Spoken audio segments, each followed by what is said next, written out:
Hello, Saurav. Hi, how are How you are you doing? doing? Good, good. Good. Long time. Yeah, it's been a year since we chatted.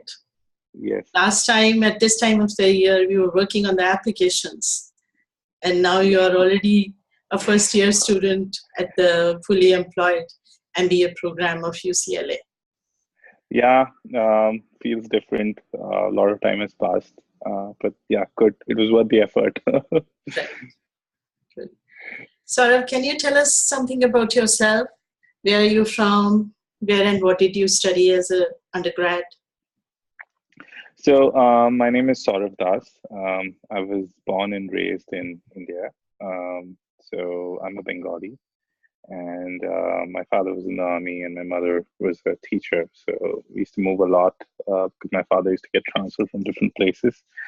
But we are settled in Hyderabad, and I've done most of my education, my college, my undergrad, which was in mechanical engineering. So I've Mhm. done it from there.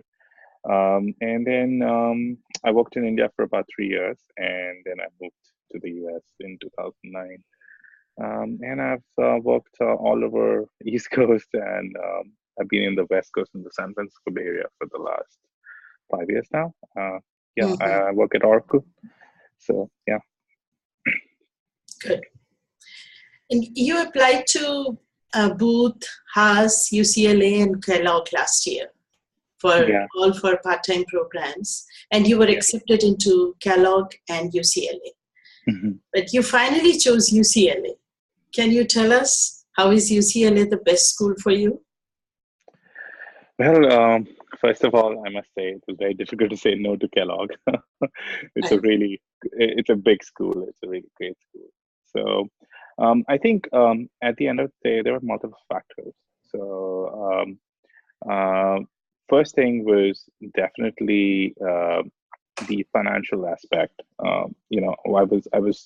In economics, which we just studied recently. There's something called as the bang for the buck, right? So you need to Mhm. see how much bang for your buck are you going to get, and on the basis of that, I just felt, the amount of travel I'm going to do, the amount of time I'm going to spend, in traveling, and the effort which is going to go into all this, and the time left for family, for studies, for work, and the energy levels. So I'll be totally, exhausted. So I did a lot of analysis, all of this, and I felt like UCLA was, based on all these factors, UCLA was a better school.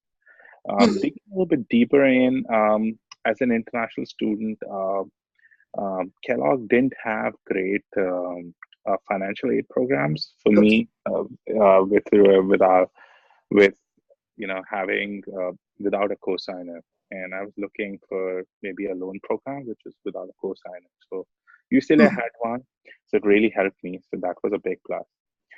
Apart from that, so that kind of was one very major factor because I was considering Kellogg pretty much, but I would have had to pay literally the whole tuition out of my pocket. Oh. So, so it would have been very tight. And another thing which I felt was, which is this is a feeling because I really didn't get a chance to visit UCLA, but I did see a Okay. lot of videos online, and I did speak to a lot of people.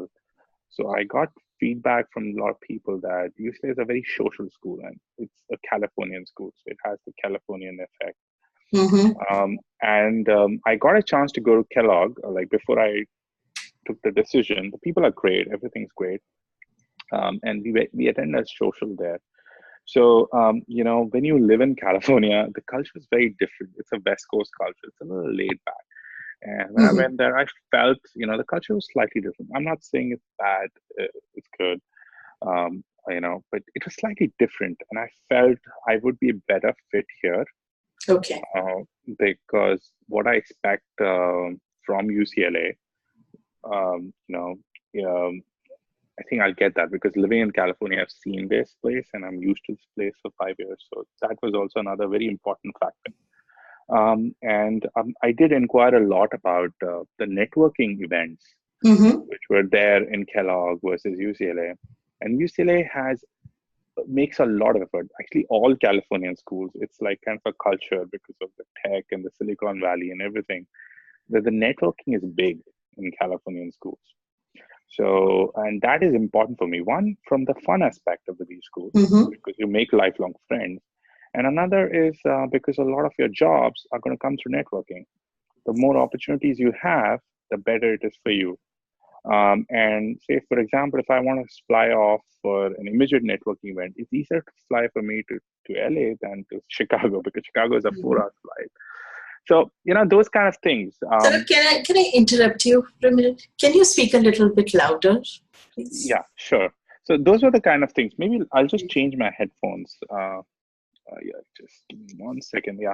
So those are the kind of things which I felt were very, very important because at the end of the day, you have to look at it from all angles. You can't just say, Exactly. this is a brand, this is great.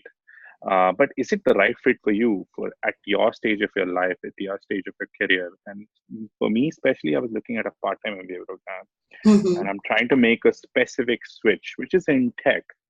And I felt just from all angles, Kellogg probably is a great school, but at this point of time, it's not a good fit for me. Exactly. UCLA was a better fit. So, and no disrespect to the school, great I school, completely. great people, both are great schools, but it was a matter of choice, doing a deeper analysis in just the surface and understanding what works more for me. Exactly. Yeah. It's all about being a better fit to a school. Yeah. And UCLA was certainly a better fit for you.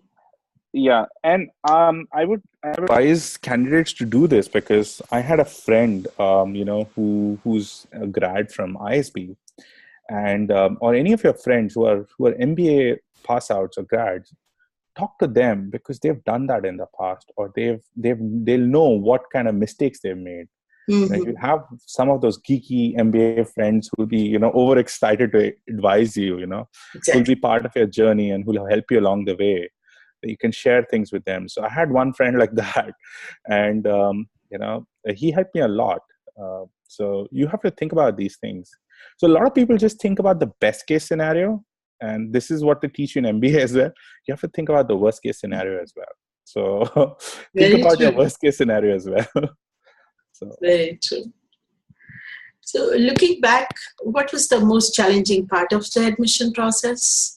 What challenges did you overcome, and what advice you have to the applicants who are facing similar challenges? Hello. Can you hear me? I think for some reason that audio has stopped working. I'm not able to hear you. Actually, nothing is wrong at my end. I can hear you.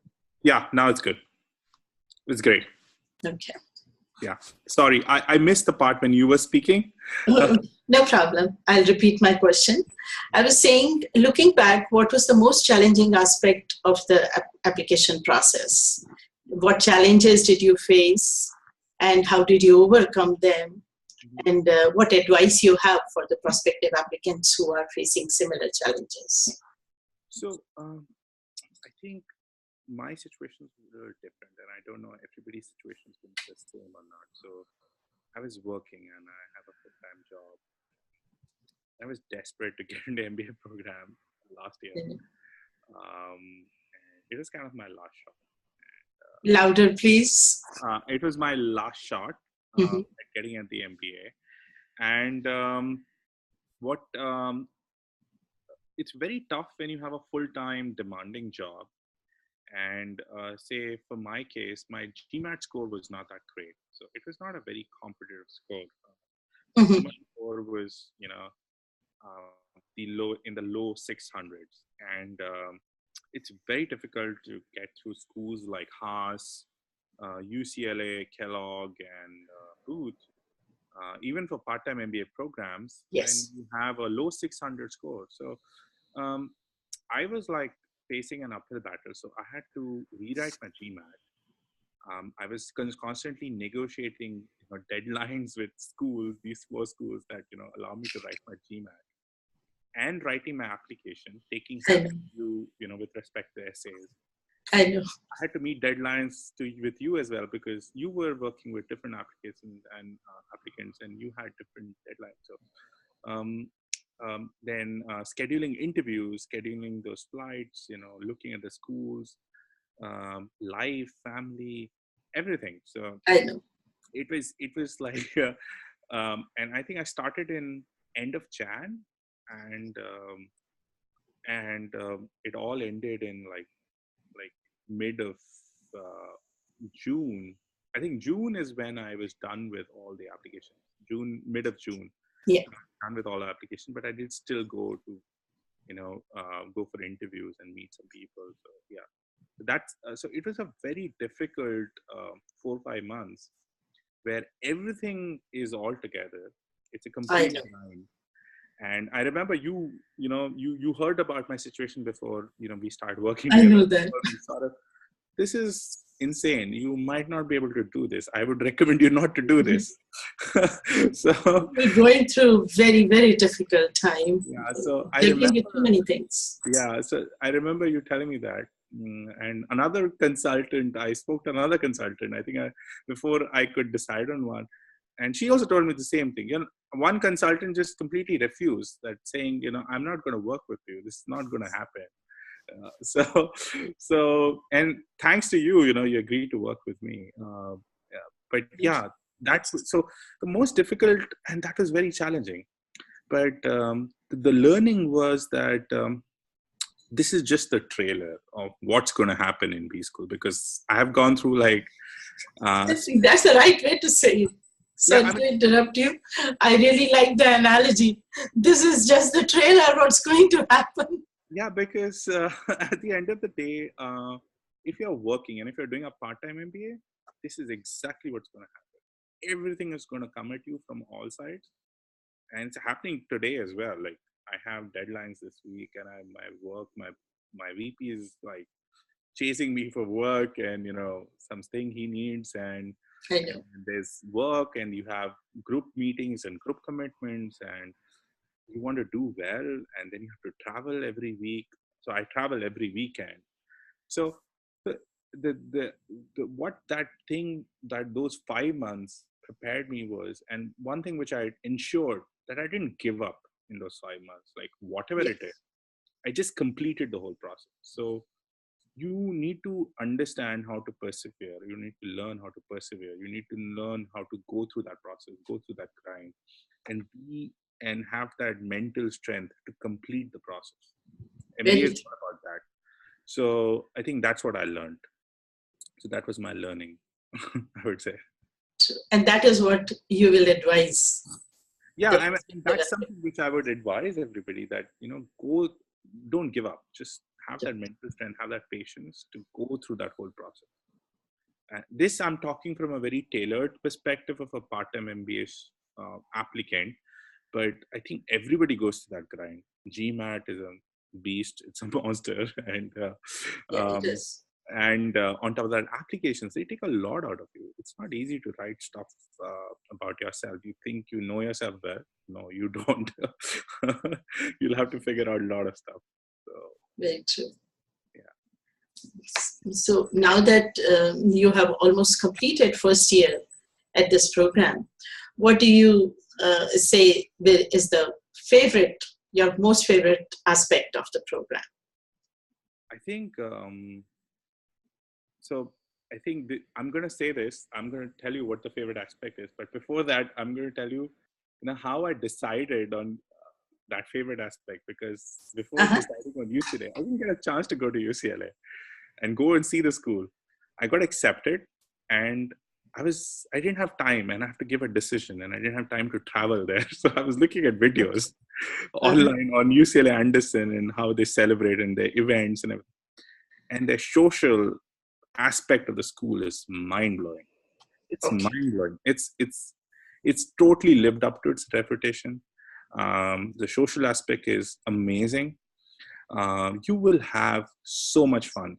So my only regret was that I always wanted to do a full-time MBA, but after joining UCLA, I have no regrets. I mean, even as a part-time MBA student, I'm having a ball. Like, I'm having so much fun. Like, That's good to know. the social aspect is great. Like, and this is exactly what I took a calculated risk on UCLA, and it paid off. So, and you're going to enjoy. I mean, you'll remember people. You're going to have a great time. I mean, it's a very good school that way. Very good. How about the curriculum? Does it align with your goals? So I think it's very early to speak about it. I mean, because we are just doing core classes right now. In the first year, I think most part-time MBA programs, they make you go through the core curriculum, right? So the core curriculum is very much the basic stuff you need to know before you actually take on to some specializations you need or the actual electives. So, but so far, whatever I'm learning is it's new to me and it's very interesting. I mean, I mean, the way it's being taught is very good, and the kind of stuff you're going to learn, the way it is discussed. So much of learning from your classmates, because you have a lot of these case discussions. People talk about their experience at work and life, previous experiences. So it's a very different way of learning. It's very interesting. So I would say MBA studies are very interesting because there's a different way of teaching things. And all these professors are PhDs, they have industry experience, they have done a lot of research. So it's like, the quality is like, all these schools have great quality in terms of professors and curriculum, and all, most of the cases we have or we discuss are either from Harvard Business School or from Kellogg or some from UCLA, Anderson, and they are very well-known cases. Okay. So the curriculum is good stuff. The books are pretty much standard, the curriculum. At least I'm talking about the core, and most schools use the same books for those teaching those subjects. So it's pretty good. It's, at least for the core so far, I feel it's pretty good. It's very nice. Good to know that. Is there anything you would like to change about the program? No. I think the program is great.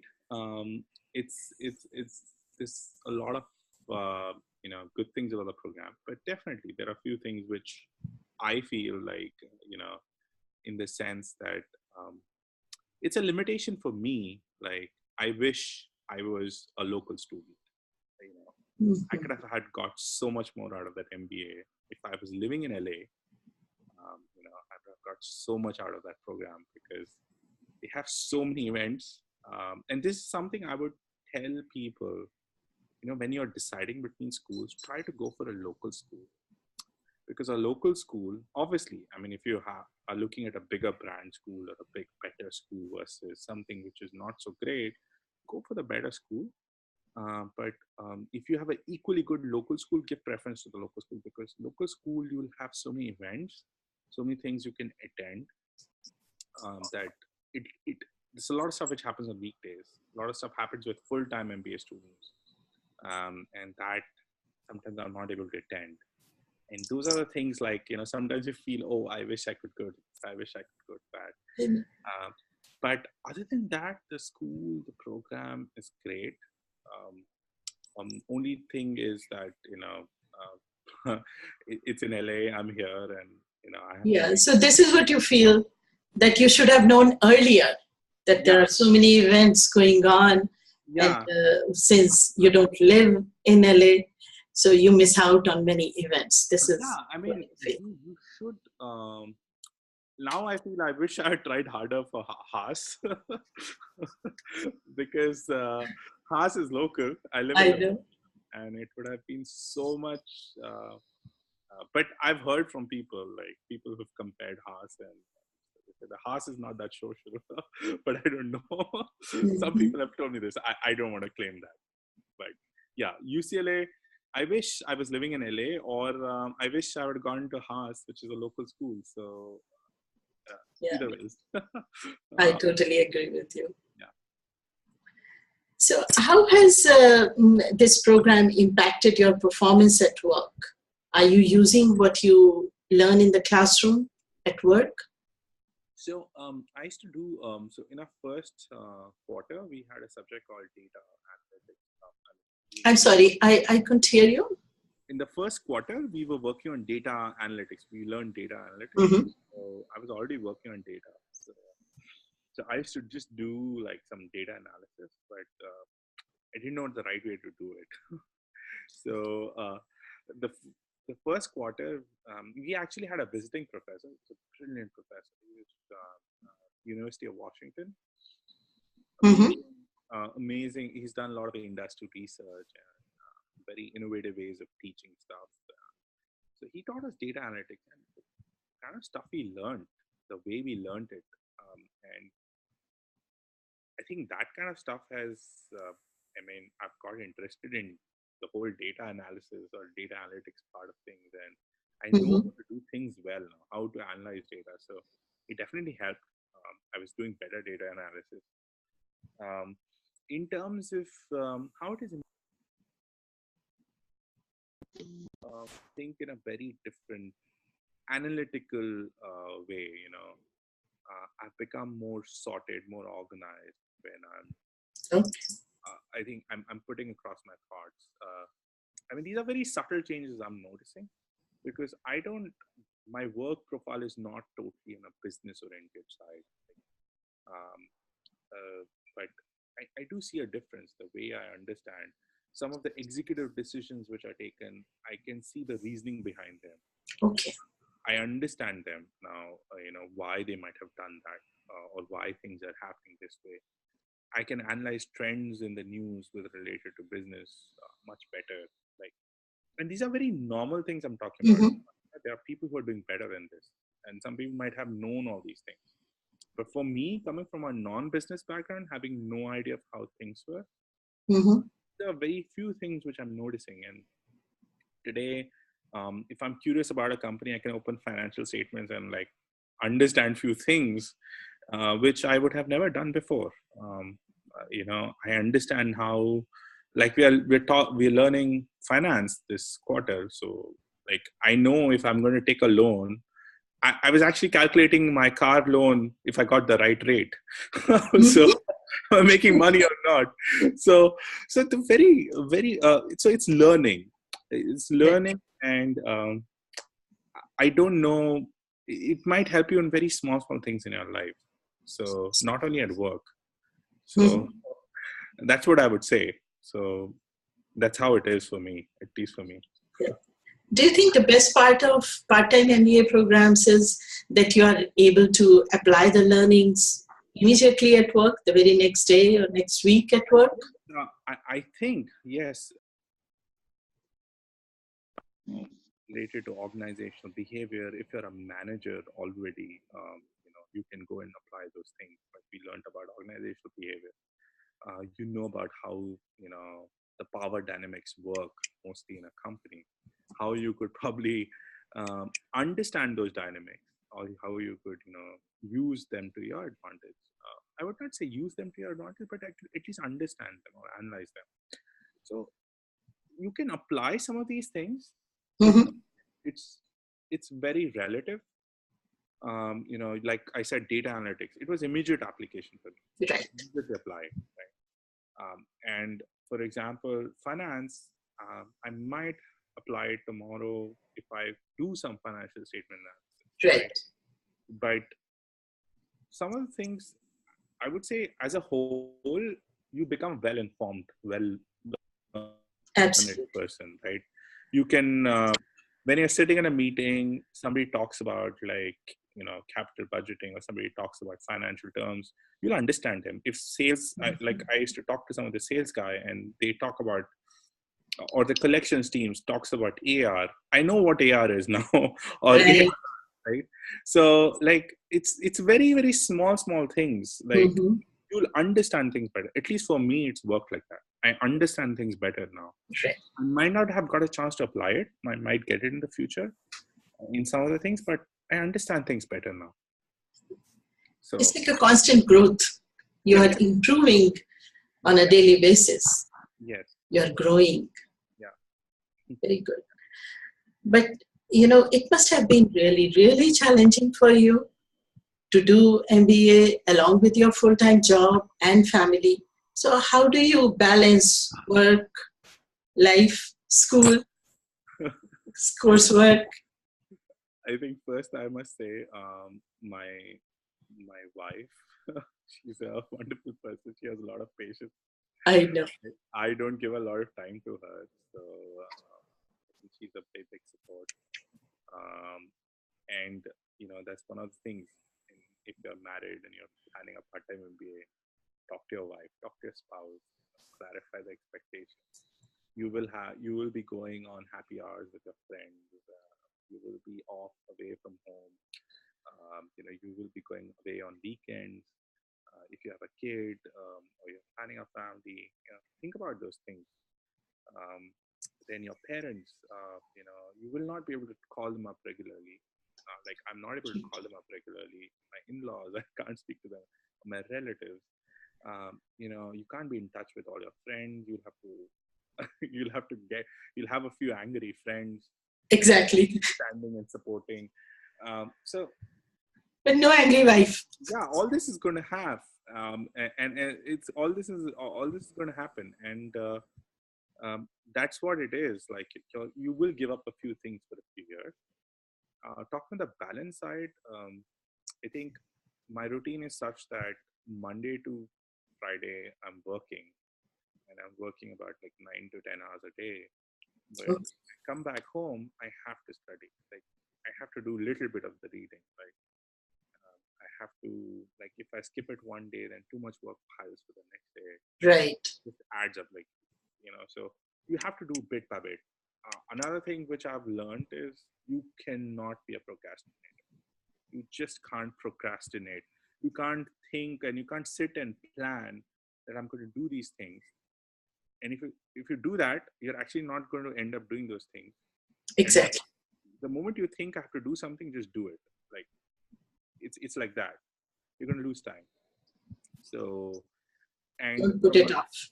Yeah. So the work balance part, I think I travel on Saturdays. So I leave on Saturday early morning. I come back Saturday evening to the whole day school, and I have to sleep early on Friday night because I have to be fresh. Right. And so I give up my Friday nights. But I give some time to my wife, and I come back on Saturday night. We go out, and Sunday usually I don't study that much, like the whole day. Mm-hmm. My wife, talk to the family, relaxing, and you need one day of downtime. Trust me, even if you think you can study, you're going to get burnt out really quickly. So, say it again. I lost you. Even if you think you can make it, but you're going to get burnt. Right.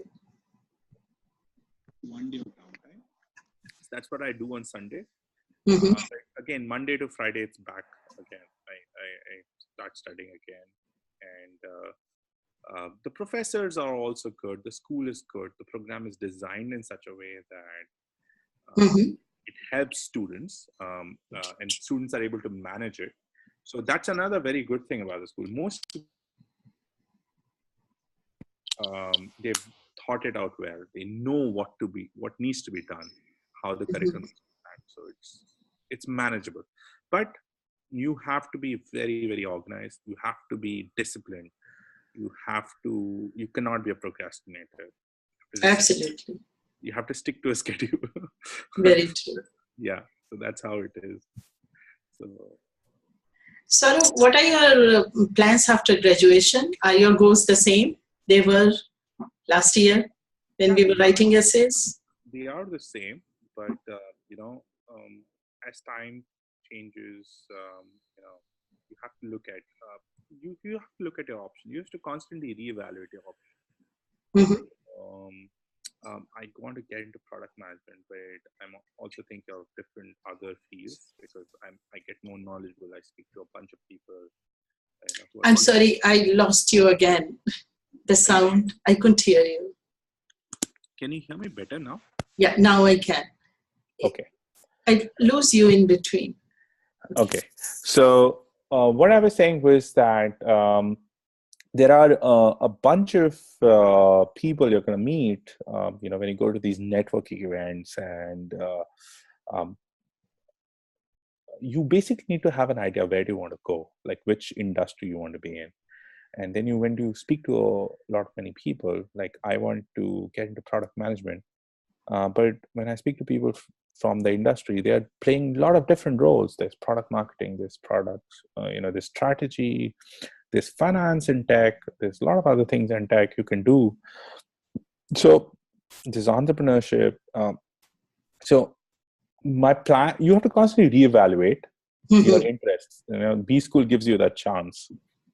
So that's what I'm doing. I still have the same plans, but I'm also looking at something else which excites me, something else which interests me.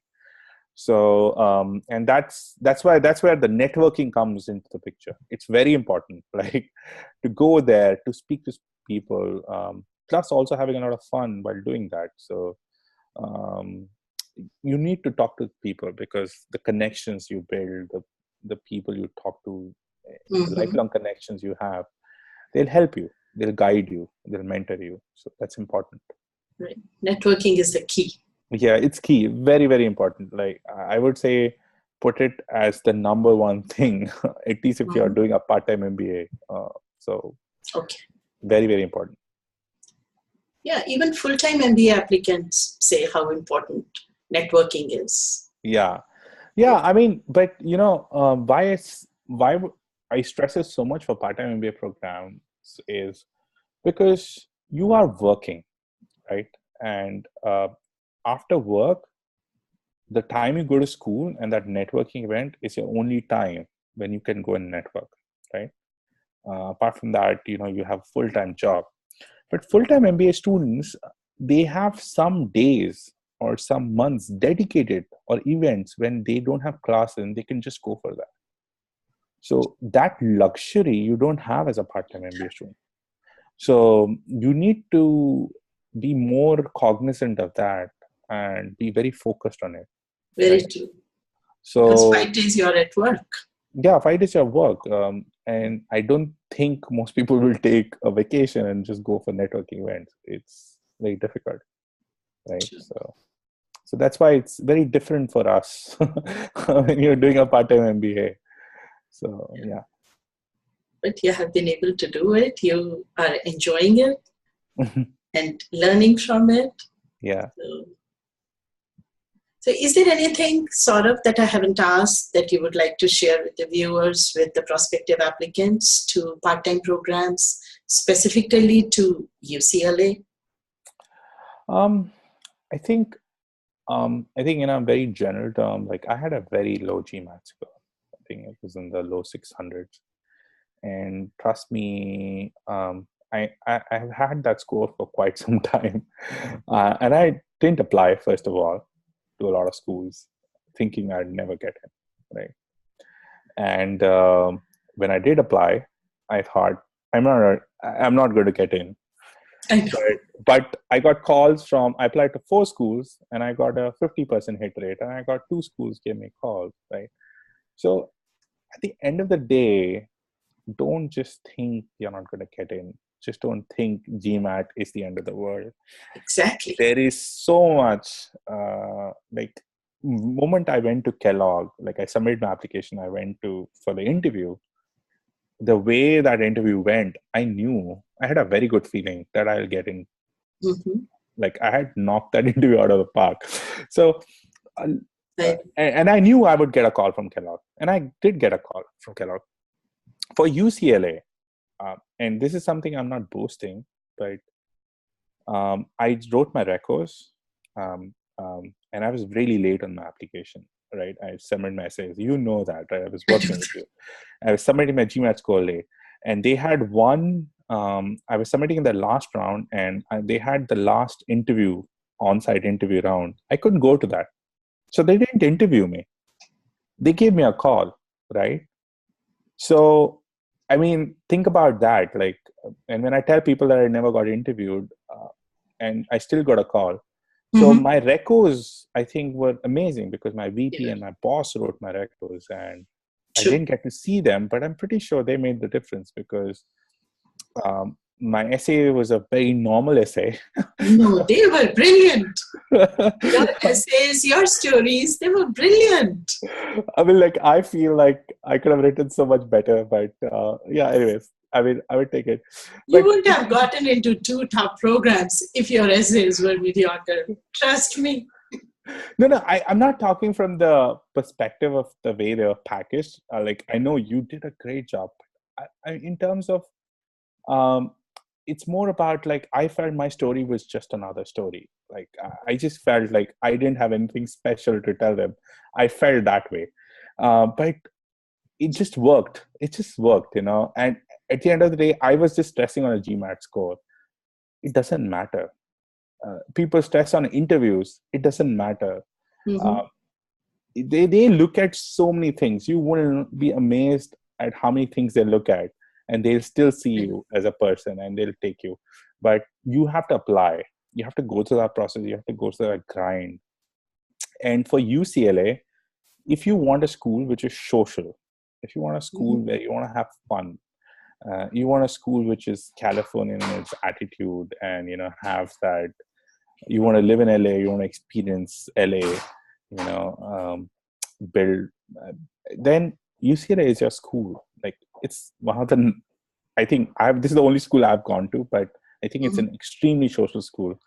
Um, they are very, very big on initiatives related to LGBTQ. They are very big on having a very diverse Mm-hmm. view set, diverse student population, and they have very good views. So I mean, I was very impressed with the schools when we were going through some of the foundation. There's something called Leadership Foundation, how they talk about and how they tackle different issues related to racism, LGBTQ, and how open they are in their views. So it's wonderful to see that a school, your school, is like that. They have open, broad views where they Mm-hmm. accept everybody. Right. Um, and I know about UCLA, so I'm talking about UCLA. There might be other schools out there who do this, but I Mm-hmm. love these things about UCLA. And more so, it's a beautiful campus. I mean, Anderson, the part-time MBA program happens in the same building, in Mm-hmm. the old university campus. It's a gorgeous campus. So when I go to the university every Saturday, I actually feel I'm going to a big university because Wow. it's the same campus. So it's like a village. It's beautiful. So, usually sometimes the part-time MBA program happens in a small building somewhere Mm-hmm. different, not connected from the school. And no offense to those schools, but these are things which I noticed, and I like it, you know. Mm-hmm. I'm So so glad you are having wonderful time at UCLA. yeah. I'm enjoying listening to you. No, so these are the things. I mean, these are things. I took a calculated risk. Like I said, I didn't go to UCLA before. I read about the school. I did a lot of my research. I spoke to a few people who worked in my company, Mm-hmm. and all of this paid off because they all told me the same things, and I experience it pretty much every weekend now. So I know what they're talking about. So yeah, it's a great school. So you won't stop praising the school. So, and it's so good to hear that you are having such an amazing time at UCLA. Yeah, And, yeah. No, thank you, thank you. I think the effort you put in, I was such a slacker. So you put in, you were struggling with too many things. yeah, and thanks for making my essays look good. Thank you. Because You at the have end of great the day, profile. So but I don't agree that you said my essays, my story was normal. See, they are not looking for abnormal stories. They want to know who you are through the essays. And your essays were brilliant. They were a true reflection of who you are, what yeah. you want to do. Yeah, I mean, you don't know these things, right? You get to know when you go through this process. Like, and I'm telling you this because that's what I felt before I went through this grind, right? Mm-hmm. And now I think differently. Now, if somebody else talks to me, um, I tell them differently. So I have a very low GMAT score, and like most other students or prospective students, I used to stress about my GMAT score. And I posted my GMAT score on some of these forums online. Mm-hmm. And I keep getting questions from them. How did you get into these two schools? Did you really get in? Oh, I'm not lying. I have admit offers. So that's what, like, and I tell them the same thing. Don't stress about your GMAT score. Just go give a good interview. Put in a very strong application, and it's possible. Yes. And definitely, I mean, even though they look at high scores, some of these schools which I apply to, they look for high scores, even for part-time MBA students, but they do make an exception if your profile is good. And I think they do that for full-time MBA as well. So yeah, definitely.